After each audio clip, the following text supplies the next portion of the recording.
and welcome back to the Making Fire podcast. This is a podcast where two longtime besties talk about their favorite TV show, Survivor. This week this summer, we are doing a rewind, to quote Charlie XCX.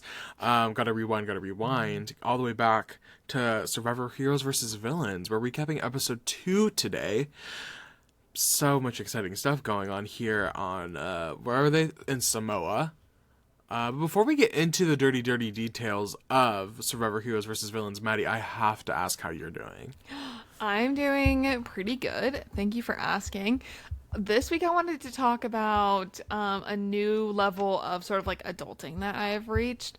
I was having some friends over for a little dinner thing this weekend, and I was like, oh, okay, I'll make a salad as like one of the side things.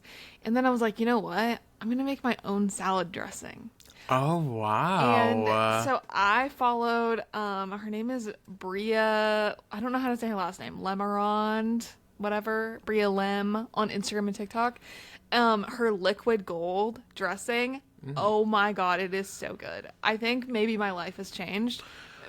I think I'm going to continue to make this dressing and maybe try others, but having just like a homemade, absolutely fresh, delicious salad dressing and then all of the little bits to make salads whenever I want is truly so good.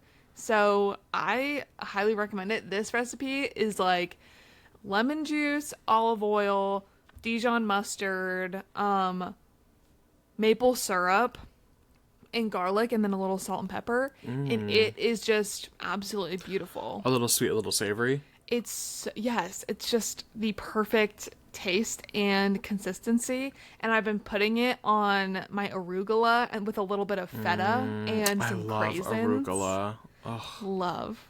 And that has just been sort of getting me through the week. It's so fun, and you can put that dressing on all sorts of stuff, and just I keep it in a little container in my fridge.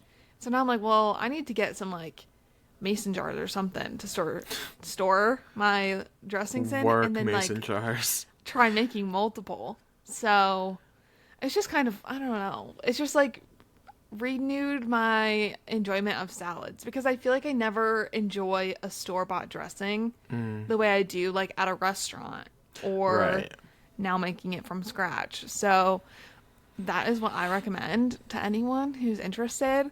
And then the other thing I wanted to talk about this week is that it is not even mid-June, and I'm so over mosquitoes by now. I have so many mosquito bites just from hanging out outside this weekend, and I need someone to like come up with a solution to this, because mosquitoes have always been an issue for me. I attract them like nothing else.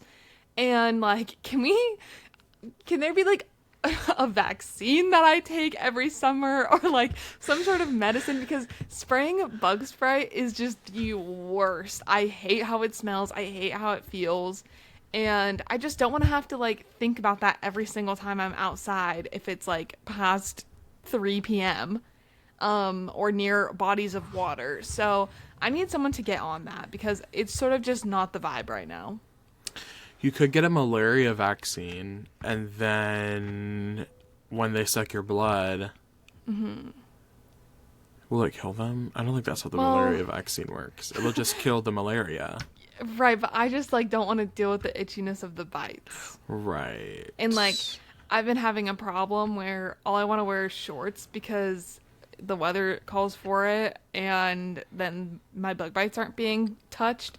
But then when I go outside in the evening, I'm getting more bug bites. But then when I was wearing pants yesterday, they were sort of hitting right. I have one sort of around my ankle and then another one on my calf. And those are like the big two causing me issues. And I'm like, right, I can't wear socks right now without it bugging it.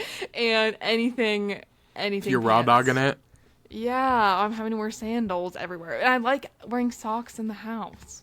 And I just can't do it. So that's sort of high for the week, salad dressing. Low, personally, is these mosquito bites. And your rosebud thorn. Rosebud thorn. It's just like a constant problem all summer.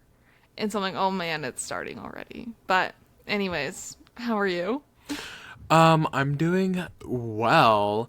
I was going to say, this is like perfect I have to get it back into salads. I don't know. I had a bad experience with a salad like a year ago, and it really messed up salads for me in a very psychological way. Like, I don't know if that makes sense, but anytime I look at a salad, I feel like I want to throw up. What happened? I just had a bad salad. It just What like salad was it? well, it was a sort of at-home kit. It was an Aztec salad at home.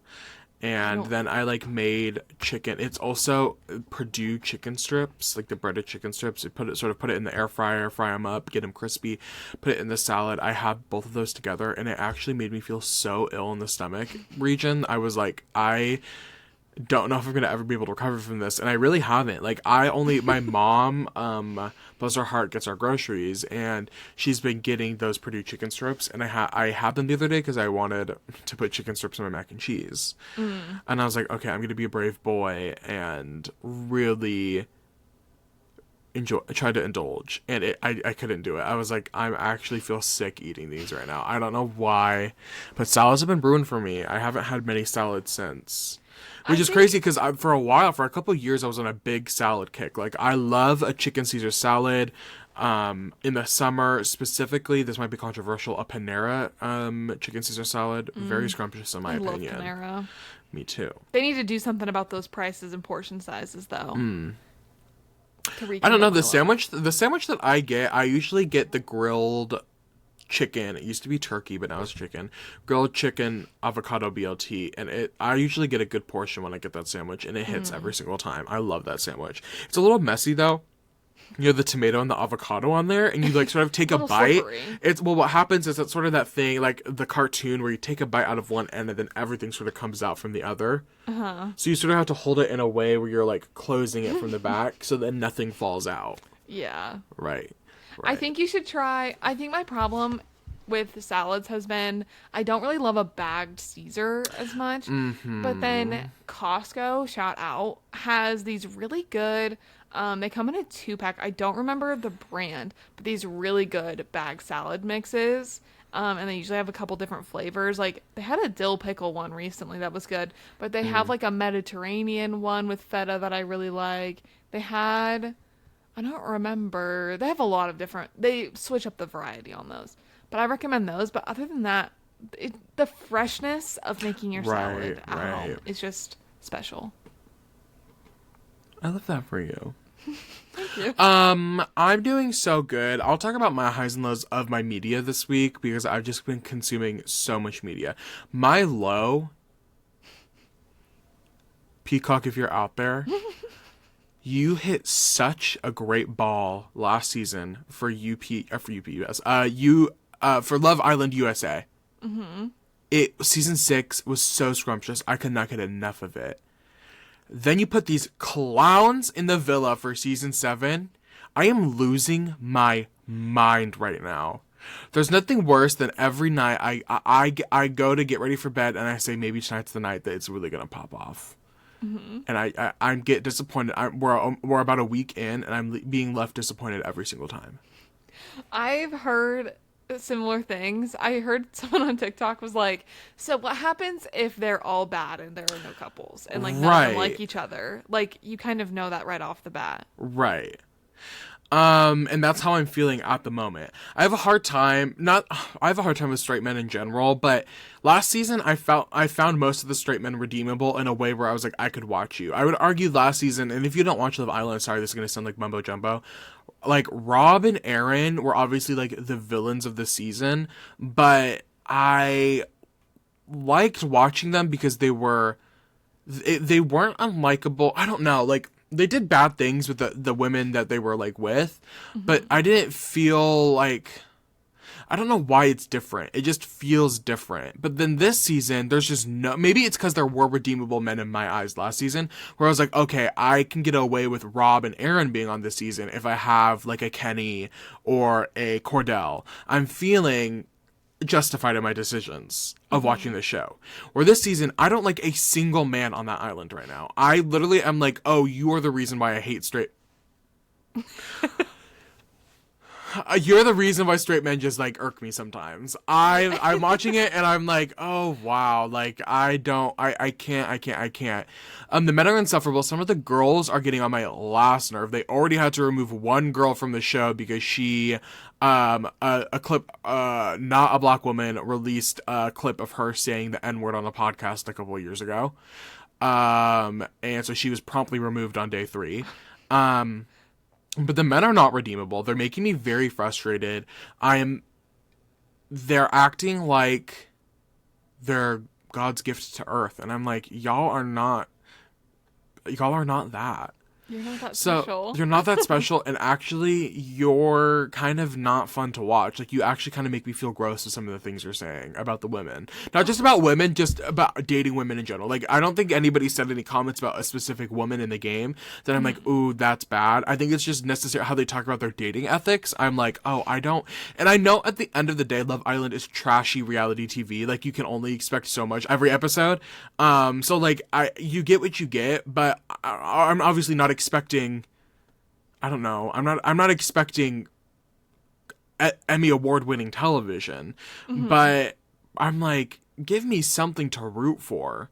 Yeah. And then the girls are stuck with these men. Like, that's the problem at the end of the day. Like, I can't even root for the girls because they're paired up with these men.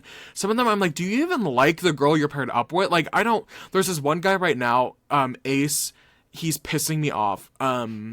Other men are pissing me off too, but Ace is just getting under my nerves. Jeremiah and Huda, they're a couple. I'm like, you are the most unlikable two people on the island, and you're together, and they won't budge. They're on. It's not even been a full. I'm sorry to go on a rant. They haven't even been out there for a full week, and they're like, oh, we're mom and dad on the island. We're married. We're like this and that. I'm like, y'all. The point of the game is to go to other people. They basically shut out everybody else on the island and are not letting anybody else couple up or even talk to them. They don't talk to anybody else. You haven't even been out there for 7 days. What's the turnaround time on like recording it to airing it? It's like probably a 36-hour. I think it's That's all crazy. from the day before. So there's only 2 days a week. Wednesdays they don't air an episode at all, and then Saturdays is like a recap episode for the week.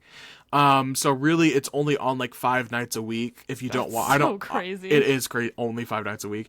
It is crazy. It is crazy. I forgot that it was starting, and then I was going to watch it, but then I saw these TikToks coming up, and people were like, no, this season is not it.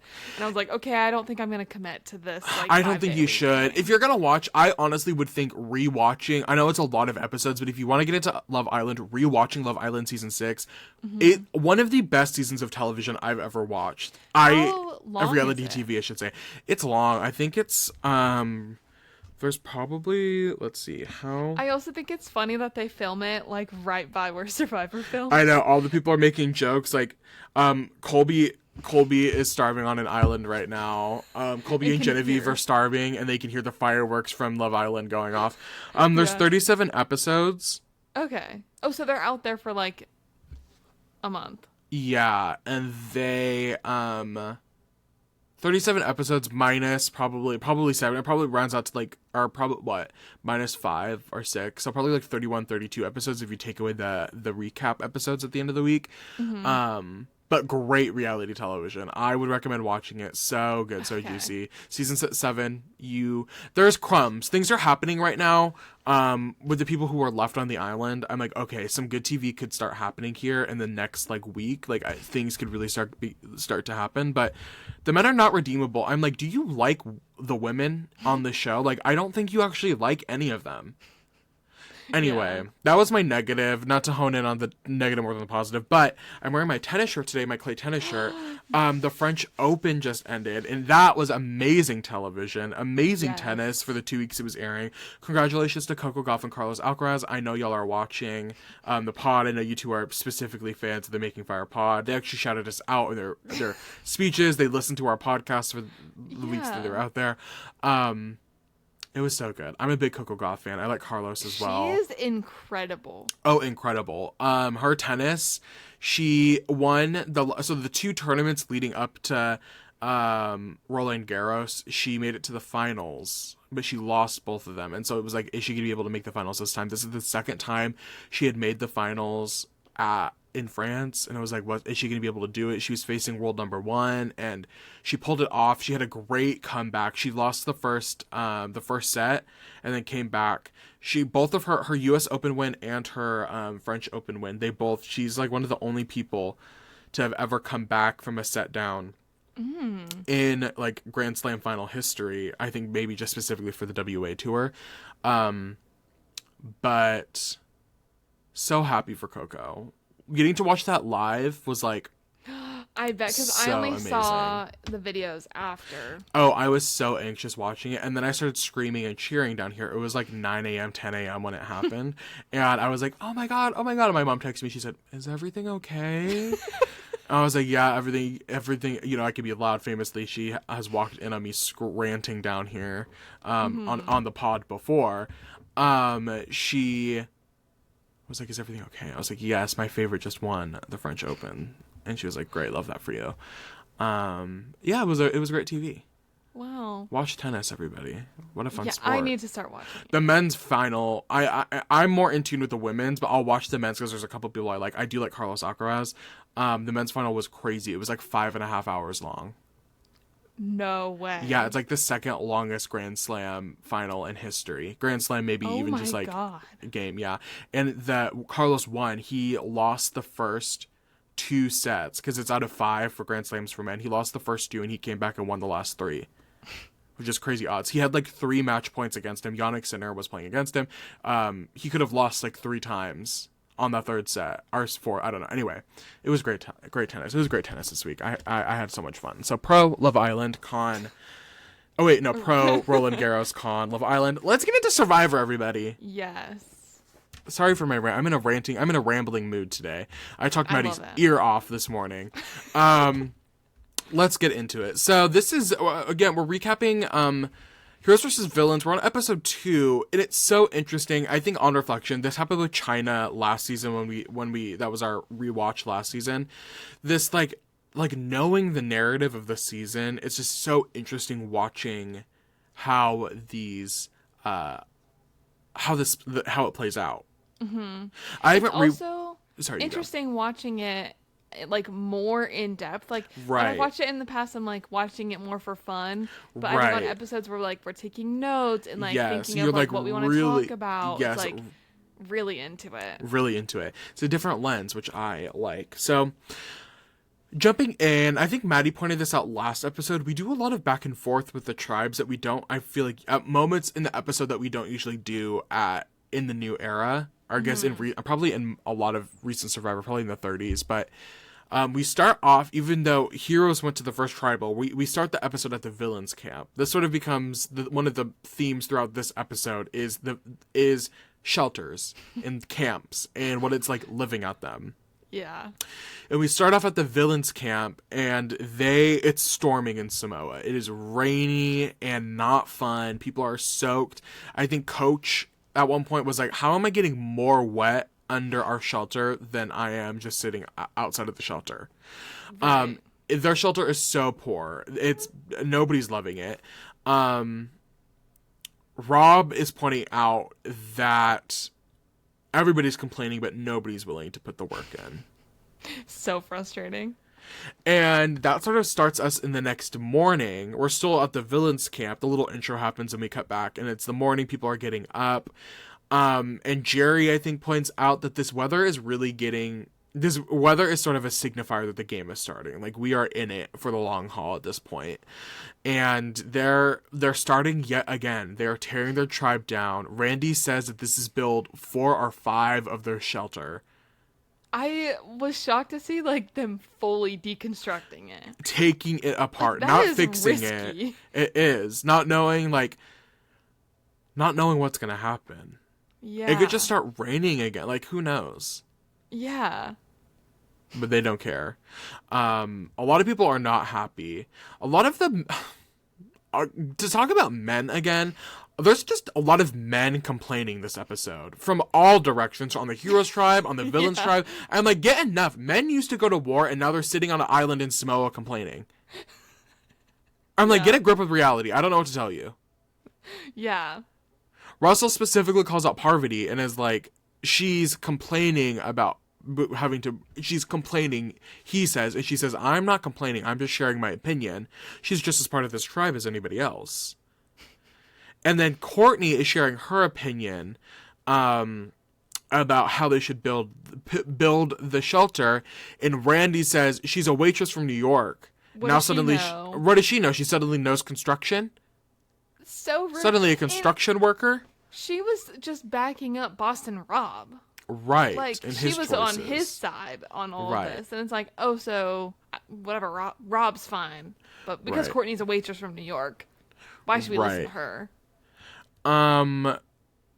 Courtney, I remember in China, it wasn't on her tribe, it was the yellow tribe, not the red tribe, but the issue of like shelter building is a huge thing. You know, because we talked about this a lot last season, to keep bringing back China. One of the rainiest seasons ever, Survivor China. Yeah. Randy comes from Gabon. They were in the middle of Africa. Like, they were in a desert. Yeah. And so it's not the same. They're coming from, like, if anything, I would listen to Courtney on the mere fact that she survived one of the rainiest seasons. Right, because it's like, well, she might be a waitress from New York, but she's also played the game before. Played the And, game like, longer than you've played the game. She Exactly. lasted to day 39 and you did not. Exactly. Like, she's not talking from experience of construction on a work site in New York. She's talking, oh, I played Survivor, one of the rainiest seasons ever. Let me give you Yeah. my opinion and what I think might work. Yeah. Randy, get a job. Get a job challenge. That's all I'm saying. We cut back to the heroes camp, and it's sort of a big 180 shift. They are hard at work. Their shelter looks good. They have like a perfect sort of like the side Their panels of their thatch thing. situation. I know. Oh, it's like so beautiful. everything is looking nice over at the heroes camp, except Rupert is not happy. Rupert is not happy. This man has a problem. He says, Steph is working, which is great, but like he wants her out because he thinks she'll do whatever she has to survive, and he doesn't like that. And I'm not really understanding what the problem is here. No, I'm not either. I'm like, Rupert, would you not do anything that you need to do to survive? Yeah, isn't that like the point? Right, it's this idea of like hero being so heroic that you have to like tell the truth and be mindful in the game.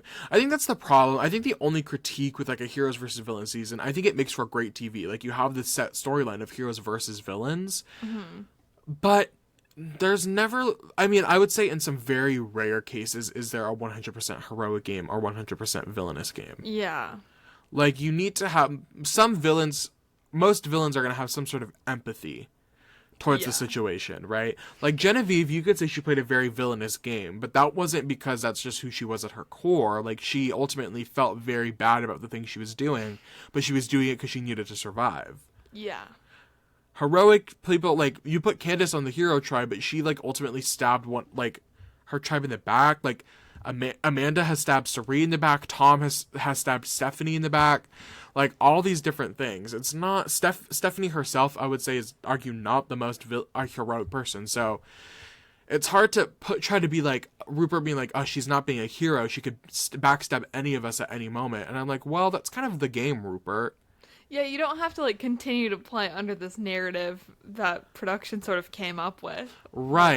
It is still your game that you're playing. Right. A game where you have to vote people out at the end of the day. Yeah. You're not going to get to the end with everybody liking you. No. Okay, Joe.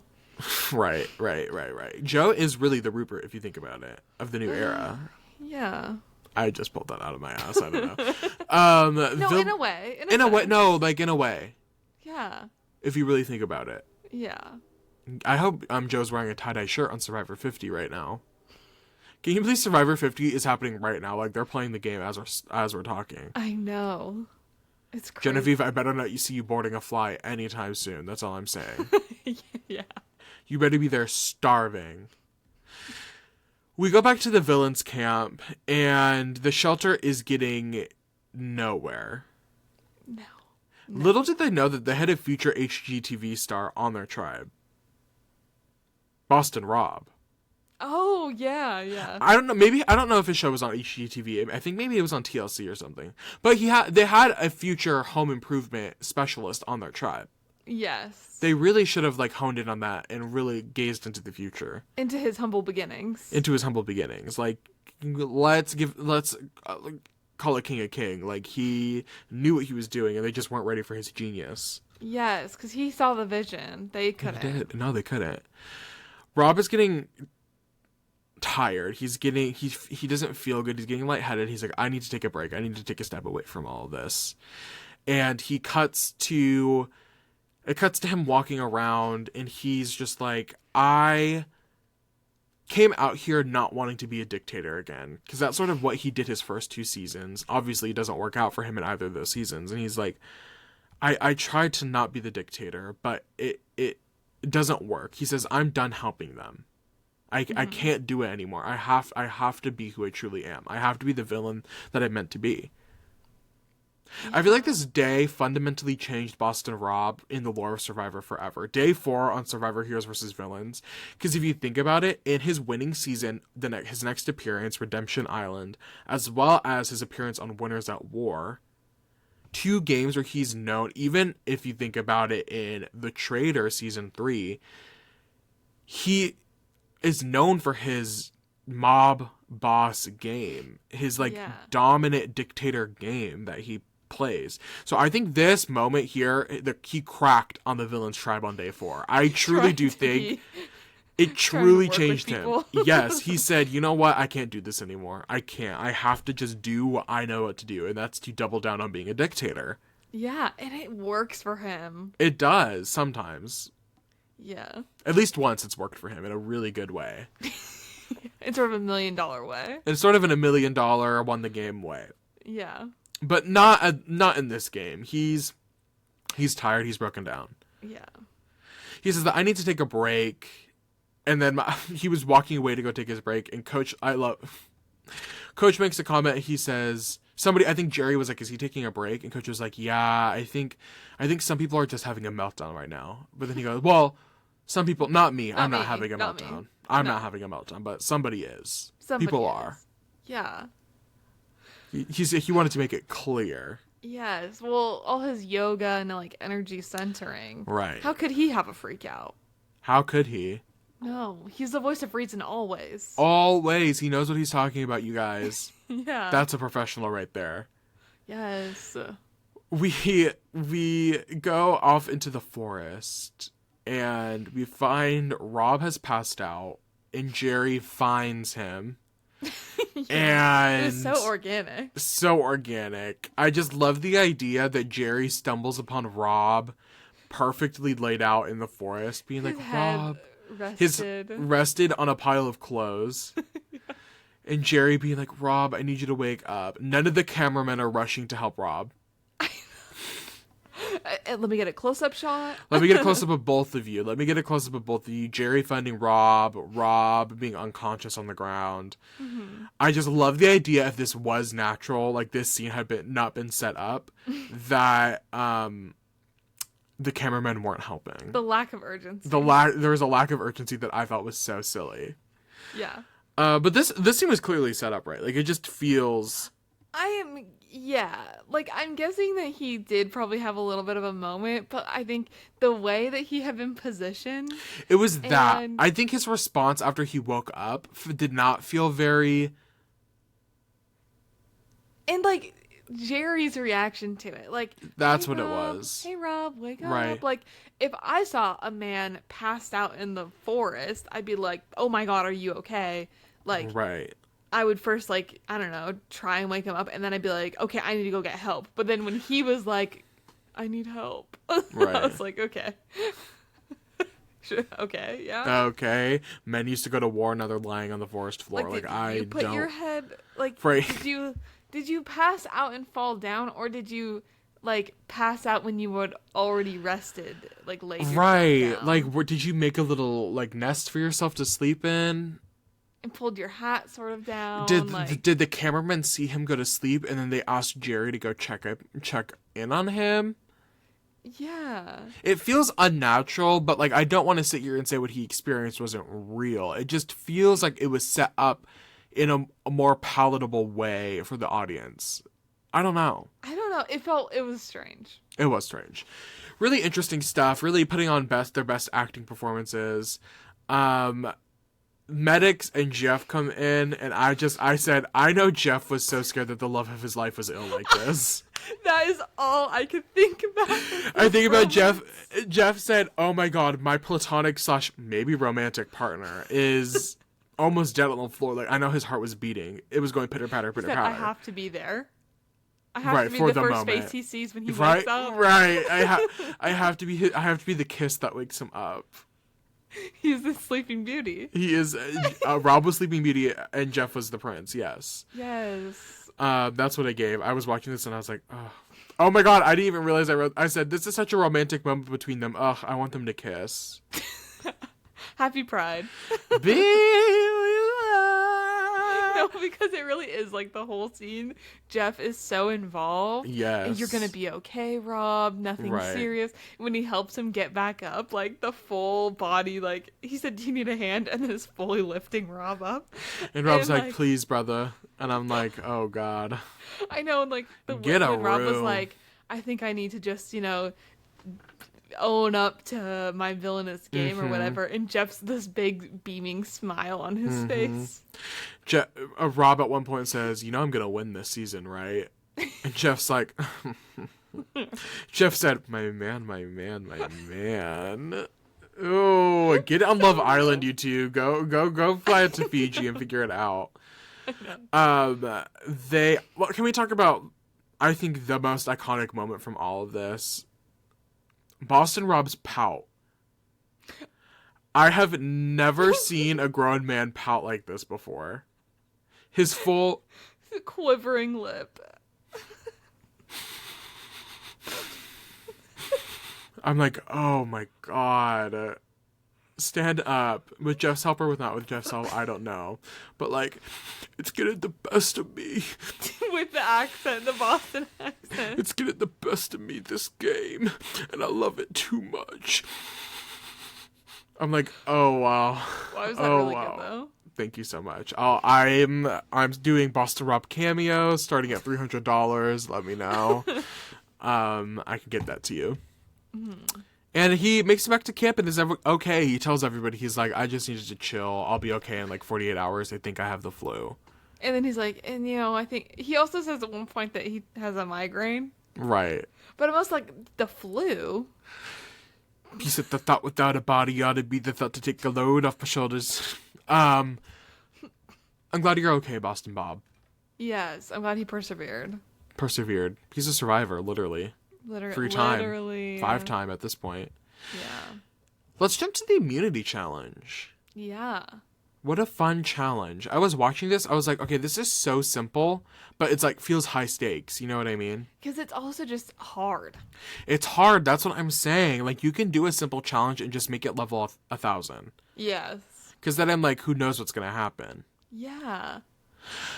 The challenge itself is a race of sorts. They have to do 2 at a time, race out to grab a crate, push the crate back. Once they get all their crates, the crates will rearrange into a staircase puzzle that will spell out their tribe's name on the side. Once they build the full puzzle, they have to run up the stairs to complete the challenge. And the first team to get all their people up the stairs will win. But these pieces are huge. They're probably like 7 feet by 7 feet cubes. They look like solid wood. I'm guessing though, because at one point Russell pushes it in a way that hits Parvati's head.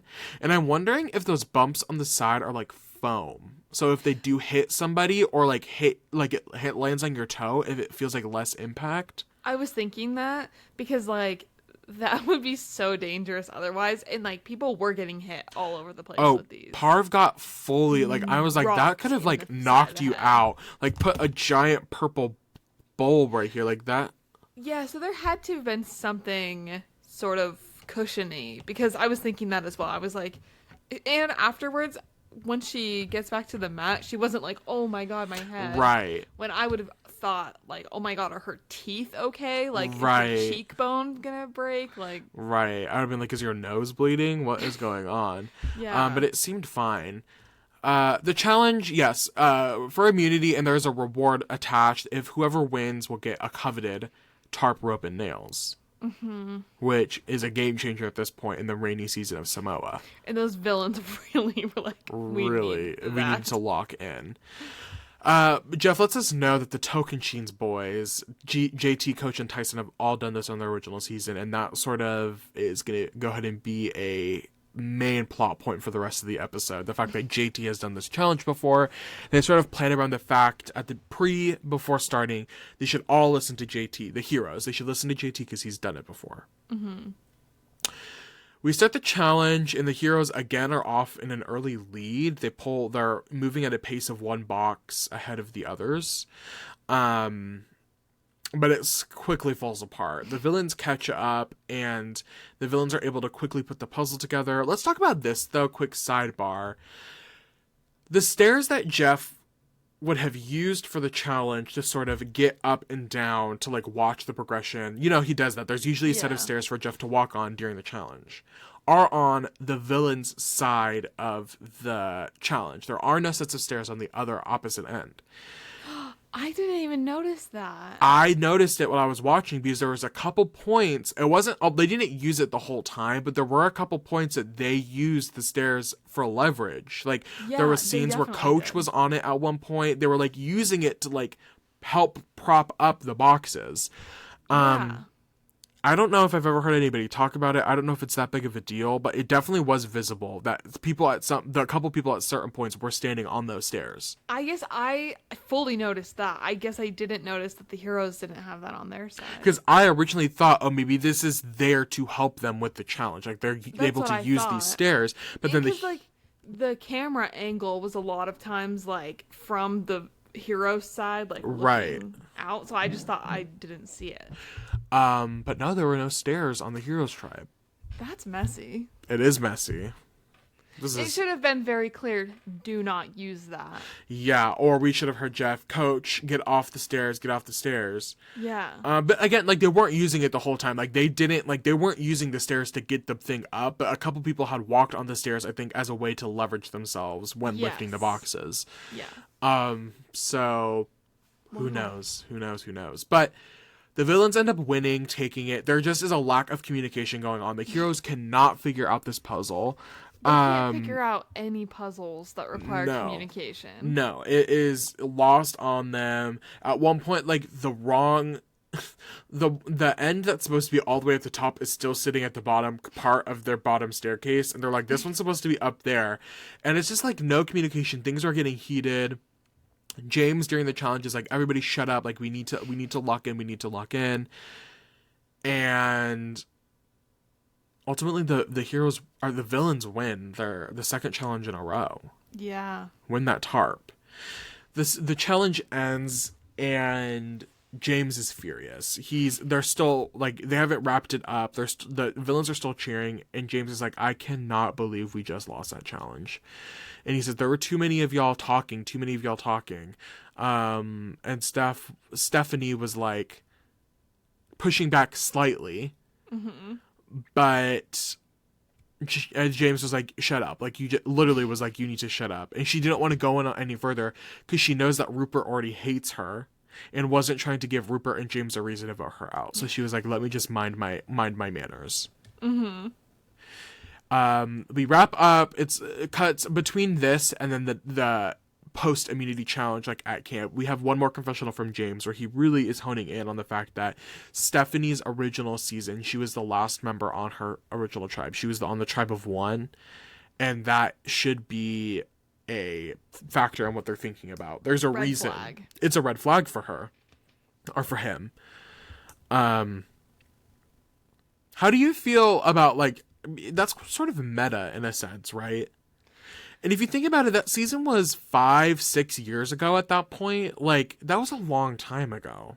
Yeah, I don't know if I would necessarily be putting so much stock into that in this current season.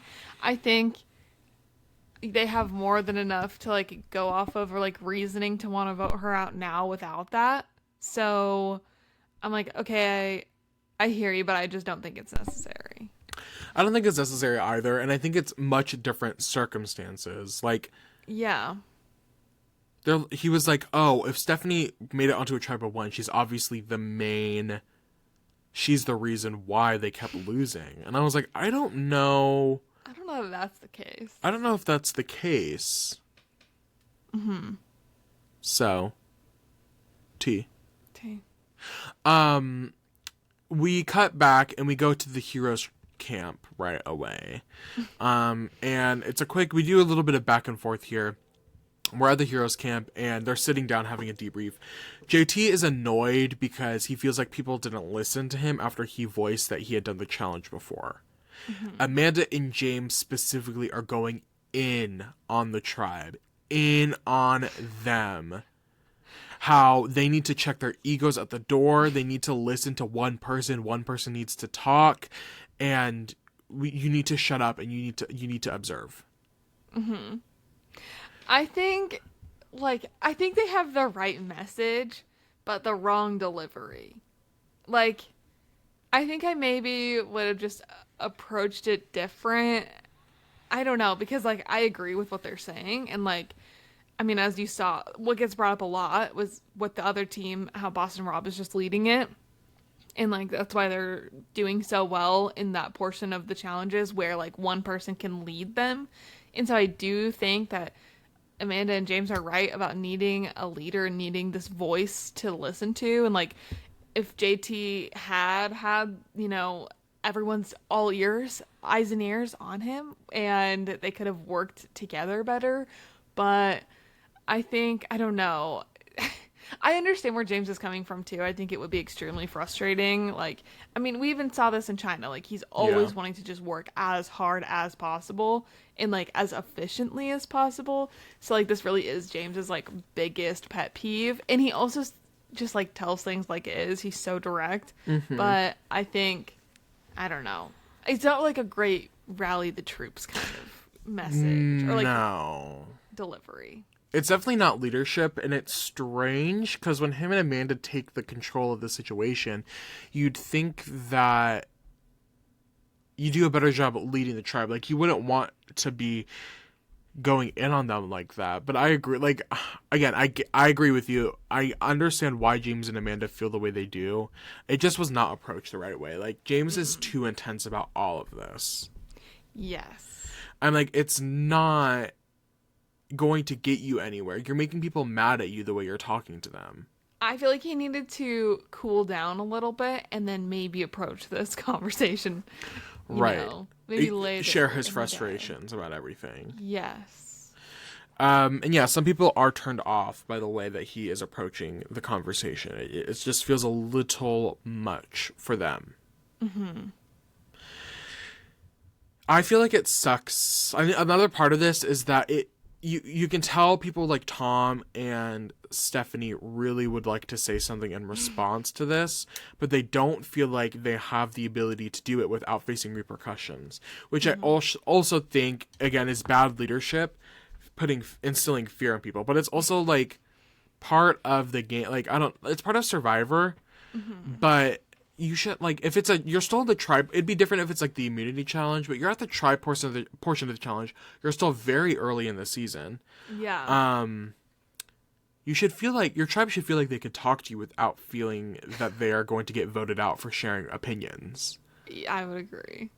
So it's just a little, I'm like, ugh, it's hard to watch. Yeah. IMO. It's awkward. Right. We go back to the villains camp, and let's just talk about the campy music change. And immediately, like, we go from the heroes tribe, where it's so somber, and everybody's so upset. And we cut to the villains tribe, and the music is so upbeat and fun. It's like, oh my god, we have a tarp! We just won our second straight challenge. Rob he sort of led them in that challenge again. Mm-hmm. And he is the people are obsessed with him. Coaches loves him. The girls love him. Russell does not like this. No. Russell is pissed off that there's another man on this tribe that's getting more attention than he is. Yeah. Rob goes out to fish and he catches a clam, and he tells Jerry that she can touch his clam. And then Bob, you're married. Russell says, "I'll do one better. Let me go spear a chicken." Which I'm like, that would give me the biggest ick. No, like, chicken aside, but like, why do you have to resort, like, he is so violent. So violent. Like, that was just so not necessary. Maybe, like, try and catch the chicken and then we'll have a conversation. Right.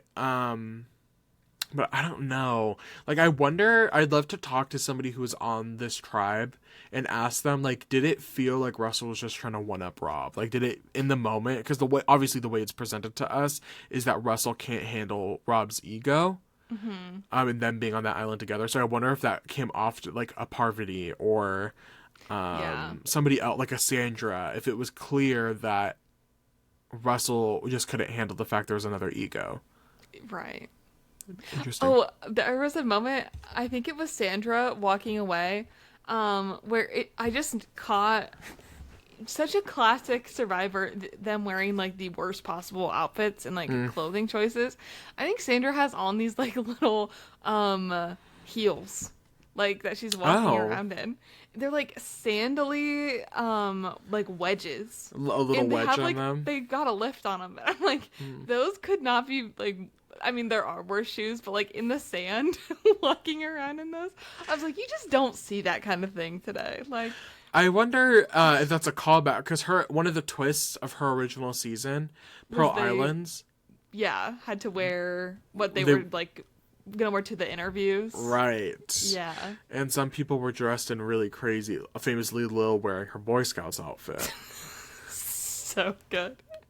But I know, I was like, I haven't noticed anyone else having crazy footwear choices like that. Sandra kind of has an iconic look this season. Like, and it comes to define her next, like, a handful of appearances across reality television. Like, the red shirt, the villain shirt, the camo hat, the, at one point later in the season, she'll paint on the shirt, "The other half of my heart is in Afghanistan." Like, that is iconic. So iconic. It's iconic, it's camp, and it's Americana to its core. Exactly. Her little bob. Her little Bob, B.O.B., what's her name, so they're calling her Bob. Oh, she would eat that trend. I know she would. I think she has much longer hair now. I don't think she's at Bob length, but live for her. Yeah. Let's go back to the Heroes Tribe. We're going to wrap up with the Villains Tribe for the day. We have to get down to the dirty details of this vote with the Heroes. Yeah. We cut back, and James is pushing harder than I've ever seen him try to get somebody voted out. He is doing all in his effort to get Steph out. So he's talking to Candace about it, and he's really pushing this meta game of, we have to think about her original season and this original storyline she has. Mm-hmm. She is the common denominator of why we're doing bad. I know. Maybe he's so confident in this because he's like, well, when people think about his original game, they're like, well, you went home with 2 idols in your pocket. Right. Like, oh, he can't be that smart. Right. But with her, he's like, well, look at her. Look at what she can do. She's evil, according to him. Yeah. Like, can't do anything right. Which is just crazy. I'm like, you just met her, allegedly. I don't know about the state of the relationship outside of the show, but yeah, I'm left thinking. It doesn't feel like there was much of anything. You think? Yeah. Okay. JT is trying to figure out where he wants to go. He was in the middle of this episode. You know, he was setting up relationships with Tom. He was setting up relationships with Colby and James, all these people, Amanda. Like, he's setting up all these different alliances, but he's wondering where he should go. Very quickly, though, Colby, Tom, and Steph realize that JT is not with them, and those 3 are on the outs of what's going on. Mm-hmm. Which I think is a good way to acknowledge. Like, I think it's good that they understand they're not in the majority. Yeah. And knowing that JT is not as wishy-washy as he's trying to present himself. Like, they know he's pretty in with this other group. Exactly. So Tom, and this is why I'm like, a winner is a winner, and I just love when a winner is on the show. I'd be forgetting Tom was like such a dominant winner, and he was very good at the game. And he's sitting there, and he's just like, I have to convince Candace and Sarit to get on my side. They're the ones who are clearly in the middle, and we being Colby, Tom, and Steph, need to convince Candace and Suri that they're going to go next after Stephanie. Yeah. The split that we're being presented as an audience is that one group is Tom, Steph, and Colby. The other group is JT and Amanda and James, possibly Rupert, and Candace and Suri are in the middle. Mm-hmm. I just feel like I would personally, it's hard. It's hard because we don't hear a lot from Suri. Not to do spoiler alert for the season, but Suri is going to go out in the next 2 or 3 episodes. She goes out pre-merge. Mm-hmm. So I think it's interesting. We don't hear a lot from her because she really, in the grand scheme of things, she doesn't have a huge impact on the game this season. Especially when she's like in the middle like this. Right. But I feel like it's hard to know. We're not hearing from her. So I would want to know, and obviously it doesn't have much effect because she goes out so early, but I'd want to know if she's just playing up this middle position to Candace and to like Tom and Colby and Steph. Like I feel like Suri is closer to Amanda than is presenting to us as the audience, or presenting to them. Yeah, I know, because like everything we're hearing from her about it is like, oh well, she chose Parv over me, so like we're not that close. But then I'm like, is that really the case? I don't feel like it's the case. I wonder who I'm guessing Suri voted for Parvati. But I just wonder. I'm like, what is the extent of that actual relationship? Because I have a hard time believing that Suri felt so backstabbed by Amanda. Because obviously she ends up voting with Amanda here, so it's not like she doesn't trust Amanda. Yeah. At least a little bit. So I don't know. I don't know the extent of that. I would have liked to hear more, but obviously it's not gonna matter at the end of the day because Suri doesn't last very long in the game, so it does not really matter. But yeah, I feel like on paper this is similar to like Sugar throwing out Amanda's name last episode to Suri. Like I feel like on paper I would not want to try to flip Candace and Suri. I would probably want to flip like Candace and JT. Yeah, be like, JT, you should work with us because there's already I would push this Micronesia narrative. I'd be like, Amanda, James, and Suri, and if Parv, if they make it to the merge, that is a core 4 that you are going to be on the bottom of. Exactly. That's how I think I would have pushed it and tried to get JT to flip with them and take Candace as well. Mm-hmm. But it's messy. It's messy. I'm sorry, I was just Googling. Suri did vote for Parvati to win over Amanda in. So really, if you think about it, Amanda cost Parvati $1 million. Or Amanda cost Suri $1 million, but then Suri didn't vote. I just looked, it was a 5-3 vote. If there was a tie, who knows what would have happened. Like, I don't know if it's necessarily even, but it's also definitely like it goes both ways a little bit. Exactly. So we cut to Steph and Tom are really working on Suri and Candace. They're each really pushing this idea that they're on the bottom and they're going to get got if Stephanie goes home tonight. And then Suri and Candace sit down and have a chat because they really are in the middle. And I think this is a very, very interesting scene to me, knowing both of these people. I just enjoyed seeing them talking about their positions. To break down the conversation they had, it was a little lengthy what they were talking about. We really only hear from Candace. We get confessionals from Candace in the middle, like pre and after. It's not necessarily, we don't really hear from Suri much. It was mostly how this move affects Candace more than it affects Suri. Yeah, Suri really only says, well, as long as it's not one of us, I don't really care. Right. They start talking and Candace is like, I don't know what to do. Candace is like, Suri, I know you have relationships with people, but I have nothing. Like, I don't have any relationships with anybody on this tribe. Suri says that she doesn't know why people keep saying this because Amanda cost her the $1 million. Like, it's not as cut and dry as people think it is. Candace says that she needs someone that she can 100% trust, and Suri's like, I do too. Like, I need someone who I can play this game with. So then they take a beat, and Candace is like, okay, well then who should we vote? And Suri's like, I don't care as long as it's not me. To use Sandra's strategy, anybody but me. Yeah. Suri says, I don't care as long as it's not one of us. And then this is where I was wondering, I was like, I wonder what is the true tea here? Like, is Sari really putting on a performance, or is she iffy about Amanda? Yeah. Get them on the pod. Get Amanda on the pod. Get Amanda on the pod. A photo released. There was an Amanda Kimmel sighting in the year 2025. Where? I was on Twitter this morning, and it was just it was not me opening TikTok. Hold up. It was just, I'll scroll while I'm talking. Do you have any other thoughts before we get into Tribal? I should say. Not really. I guess. Yeah, I think Tom makes a good argument to Candace. But I just feel like, because now that we have the context, oh my gosh, wait. Oh my god. Oh. Was she from Minnesota? No, Montana. Montana, that gives Montana. That's so crazy. How old is she now? Let me see.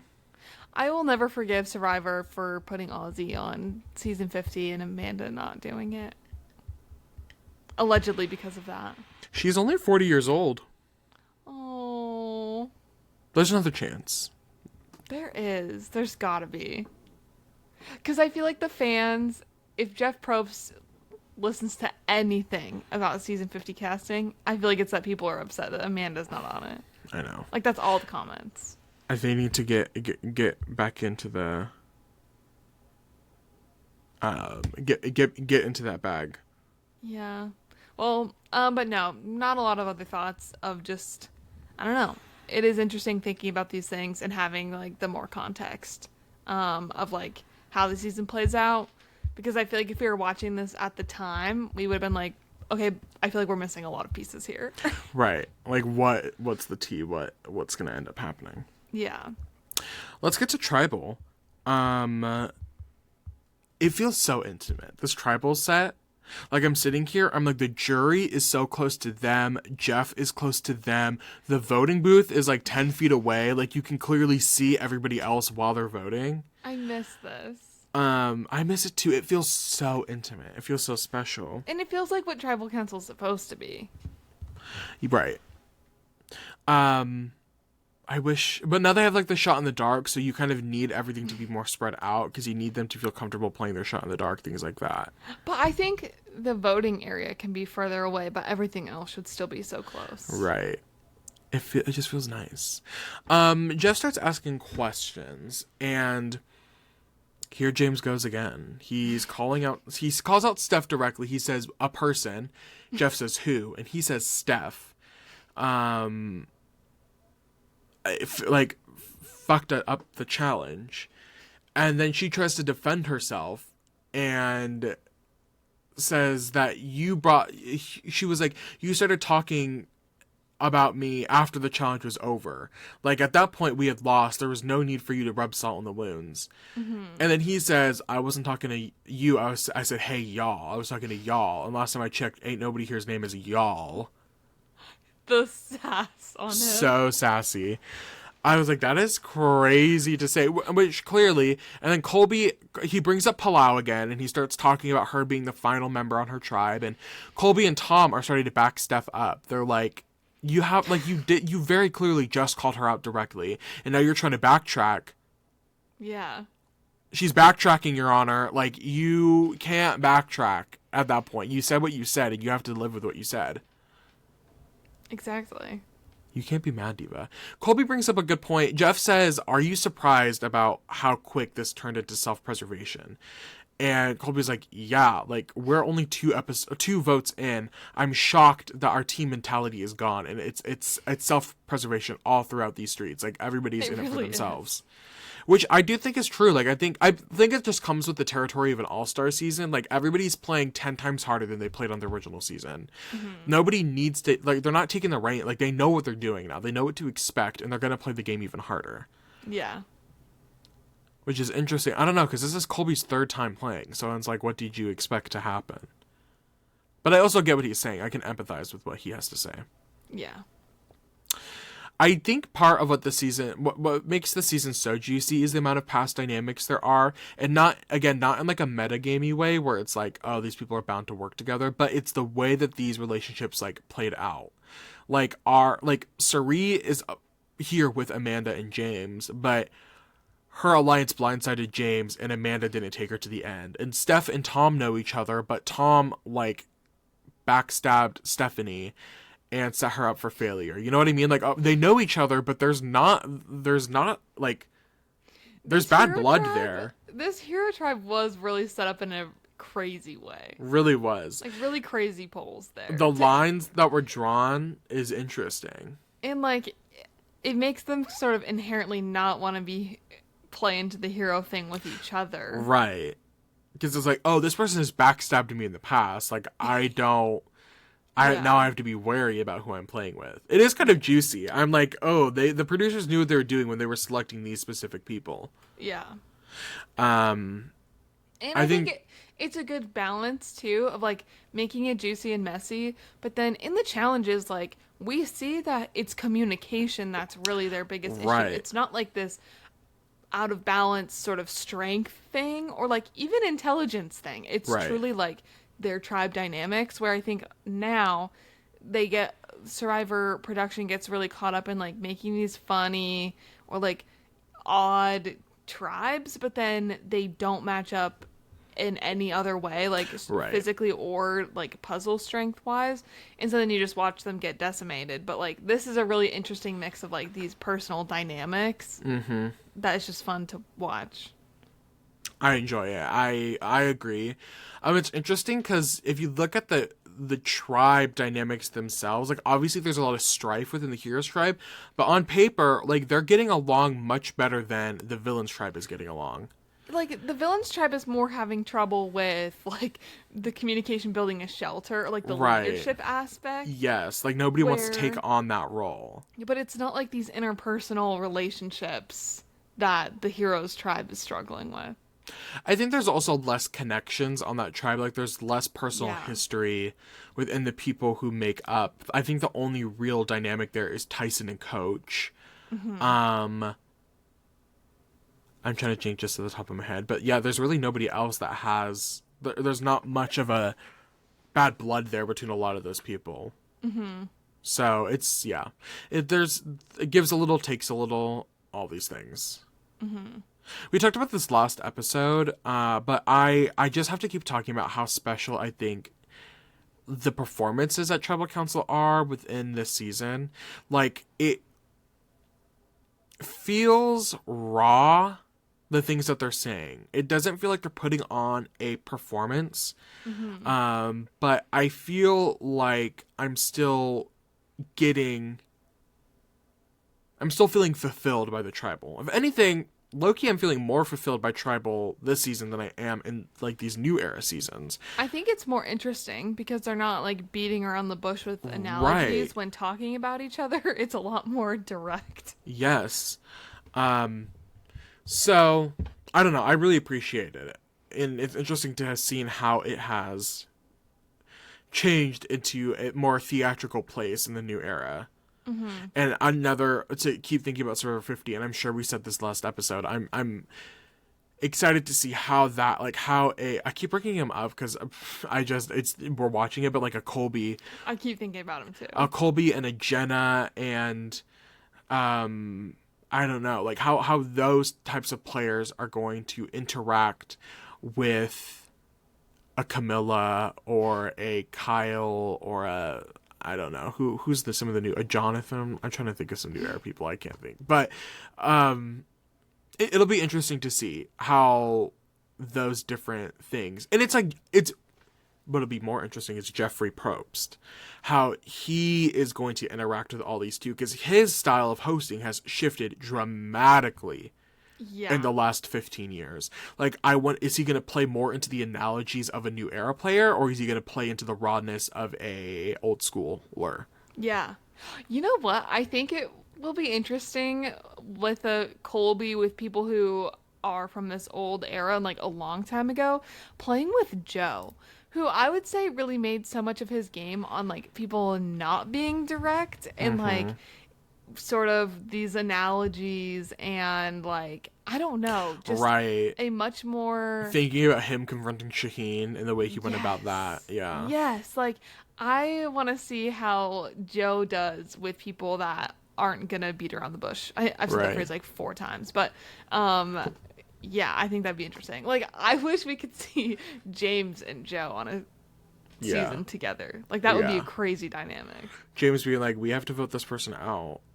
And Joe's like, Yeah. well, let's think about it. Let's, like, break down. Let's Imagine- talk about the same point 4 times and really... Imagine we're at Tribal and James is like, well, Joe lost us the challenge. Right. Like, Joe would be like, oh my god.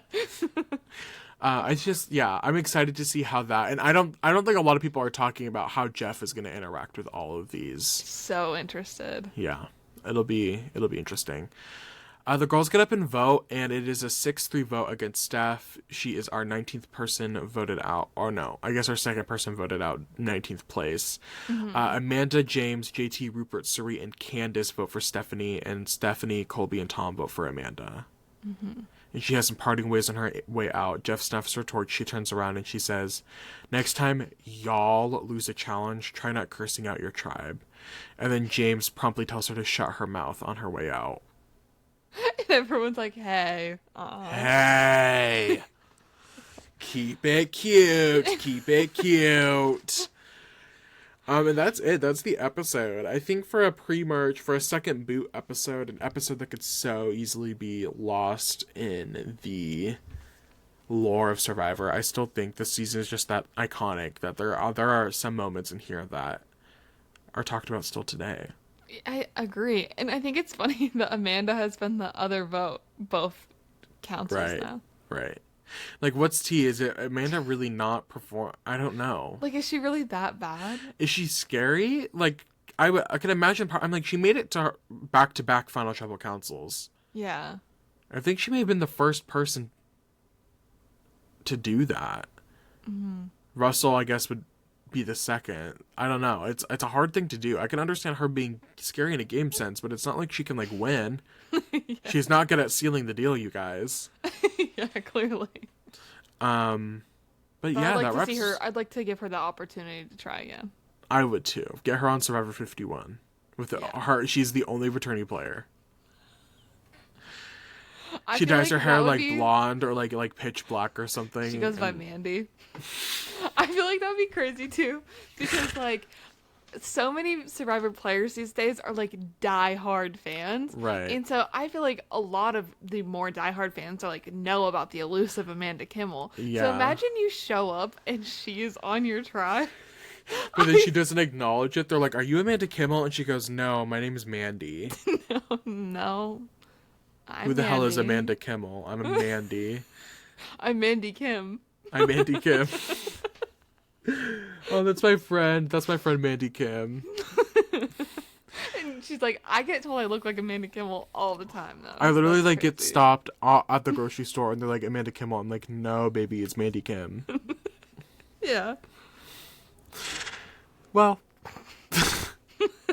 On that thank you note. for watching. Do you have any other thoughts about this episode? No. Work.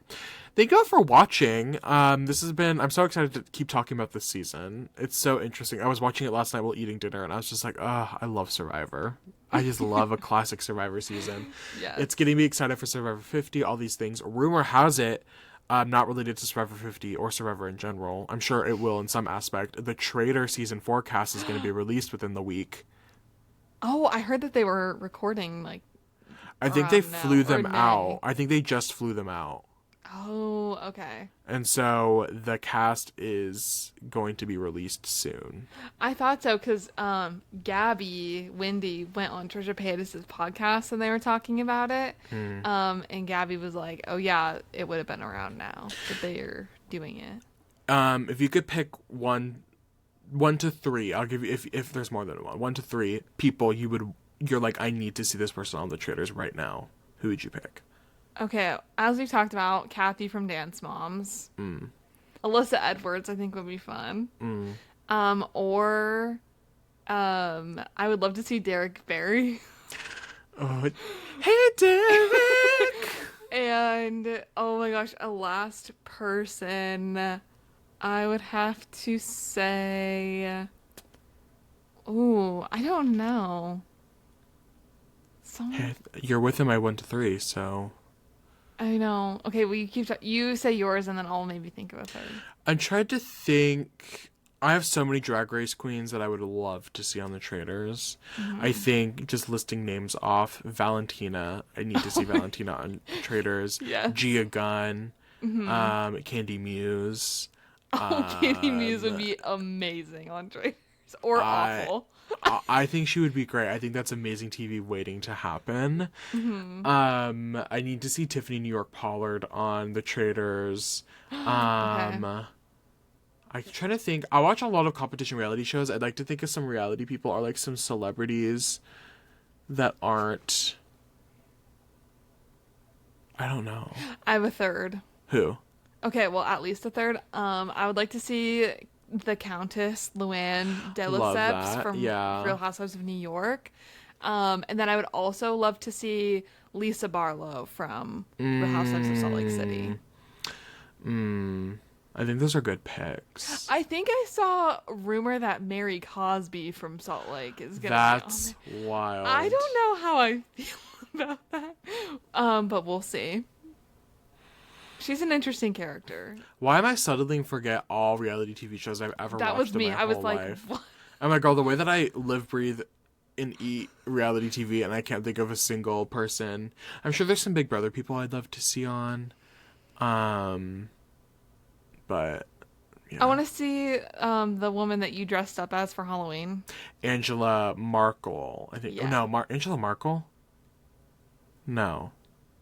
Isn't the German Oh yeah, that's the German. Angela Merkel, I think is her name. I'm reading Obama's book right now, and he was just talking about Angela Merkel. That's why I think that's her last name. It was. I thought you were gonna say fresh that in my you mind. would like Obama on Traitors. Put them on Traitors. Put Michelle Obama and Obama on Traitors, and they can be the secret couple that nobody knows is together. Yeah. Thank you all for watching this episode. If you had fun and want to see the rest of our Survivor Heroes vs. Villains coverage this summer, make sure to subscribe on our YouTube. You can like and comment as well. And you can find us on Twitter and TikTok You can find us on Instagram and TikTok at Making Fire Pod for our fun little silly clips. Yeah. Thank you all for watching. We'll see you next week with more Heroes vs. Villains coverage. Bye. Bye.